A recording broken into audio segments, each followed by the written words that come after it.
Hello viewers, আসসালামু আলাইকুম। কেমন আছেন সবাই? অবশ্যই কমেন্ট বক্সে তো এবার আবারও কুরবানির ঈদে আপনাদের জন্য খুব সুন্দর একটি প্রোডাক্ট নিয়ে চলে আসলাম। এর আগে অনেকে ব্যবহার করছেন রোজার ঈদে, অত্যন্ত সীমিত রেট দিয়েছিলাম, ঈদ উপলক্ষে ছাড় দিয়েছিলাম। তো এবারও ওয়াল স্টোন কোপার, কোট কপার না, অন্য ফ্লেভার না, ওয়াল স্টোন কোপার তো ব্যবহার করবেন।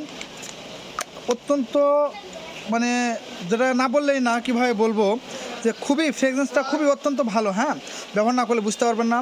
তো আমার ভিডিও দেখে যারা আমার দোকানে আসবেন, ভিডিওতে ভাই ভিডিও দেখে আসি, যারা এই কথা আমাকে বলবেন, তাদের জন্য অবশ্যই কিছুটা হলেও ডিসকাউন্ট থাকবে। যা রেট তার চাইতে কিছুটা হলেও ডিসকাউন্ট থাকবে যারা আমার ভিডিও দেখে আসবে, শুধুমাত্র তাদের জন্য। আর অফারটি থাকছে ঈদের আগের দিন পর্যন্ত। অফারটি থাকছে কুরবানির ঈদের আগের দিন পর্যন্ত, যে যারা ভিডিও দেখে আসবে তাদের জন্য ডিসকাউন্ট। তো সবাই ভালো থাকবেন। যদি নিতে চান আর দেরি না করে তাড়াতাড়ি আমার দোকানে চলে আসবেন। ভালো থাকবেন।